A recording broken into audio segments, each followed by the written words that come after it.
టెండర్లను రద్దు చేసిన విషయాన్ని సందర్భంగా మనం చేస్తున్నాం. మళ్ళీ ఈరోజు కాంగ్రెస్ పార్టీ కూడా అదే పద్ధతిలో టెండర్లను ఆహ్వానించి మరి ఈరోజు టెండర్లను ఉపసంహరించుకున్న విషయాన్ని ఈ సందర్భంగా మనవి చేస్తా ఉన్నాను. నేను కేంద్ర మంత్రిగా బాధ్యతలు తీసుకున్న తర్వాత ఒరిస్సాలో భారతీయ జనతా పార్టీ ప్రభుత్వం ఏర్పడిన తర్వాత నైని కోల్ బ్లాక్ సంబంధించినటువంటి అనుమతులు, చివరి అనుమతులు రావడానికి కూడా స్వయంగా ముఖ్యమంత్రి గారితో మాట్లాడి, కేంద్ర మంత్రి ధర్మేంద్ర ప్రధాన్ గారితో మాట్లాడి సింగరేణికి అనుమతులు వచ్చే విధంగా ప్రయత్నం చేసిన విషయాన్ని మరొకసారి మీకు గుర్తు చేస్తా ఉన్నాను. ఆ రకంగా సుమారు 643 హెక్టార్ల అటవీ భూమిని ఒరిస్సా ప్రభుత్వము మరి సింగరేణికి అప్పగించేందుకు 4th జూలై గత సంవత్సరం 2024లో మరి ఆమోదముద్ర వేసిన విషయాన్ని ఈ సందర్భంగా మనం చేస్తున్నాం. కానీ దురదృష్టం ఏంటంటే నైని కోల్ బ్లాక్ సంబంధించినటువంటి చివరి అనుమతులు వచ్చిన తర్వాత కూడా కాంగ్రెస్ పార్టీ ప్రభుత్వము అనేక రోజులుగా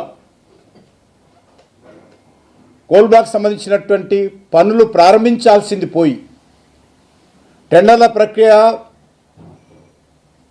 పారదర్శకతతో కొనసాగించాల్సింది పోయి అనేక రకాలుగా కారణాలతో వాయిదా వేస్తూ వచ్చింది. ఇన్ని రోజులు ఆలస్యం చేయాల్సిన అవసరమే లేదు. గత సంవత్సరమే దీనికి సంబంధించినటువంటి టెండర్ల ప్రక్రియ పూర్తి చేయడానికి అన్ని రకాలుగా అనుమతులు ఉన్నాయి. చివరి అనుమతులు ఒరిస్సా ప్రభుత్వం నుంచి నేను స్వయంగా ఇప్పించాను. అనేక రివ్యూ మీటింగ్లో స్వయంగా నేను సింగరేణికి సంబంధించినటువంటి అధికారులతో మాట్లాడాను. కానీ చివరికి ఈరోజు ఈ యొక్క కోల్ బ్లాక్ సంబంధించినటువంటి టెండర్లు వచ్చిన తర్వాత మళ్ళీ ఈరోజు అది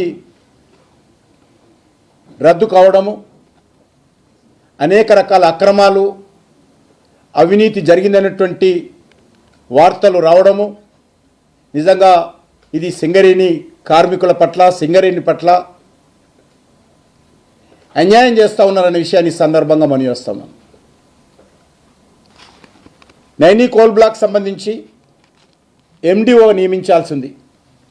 ఎండిఓ పని 2 పనులు: బొగ్గు ప్రొడక్షన్ చేయడము, బొగ్గు రవాణా చేయడం. ఈ 2 పనులు సంబంధించినటువంటి టెండర్ అది. దానికి సైట్ విజిట్ సర్టిఫికెట్ అనేటువంటి ఒక కొత్త నిబంధన, అది సింగరేణి ఇవ్వాలా. సింగరేణి ఆ సర్టిఫికెట్ ఇచ్చిన తర్వాత వాళ్ళకు సంబంధించినటువంటి సర్టిఫికెట్ లేకుండా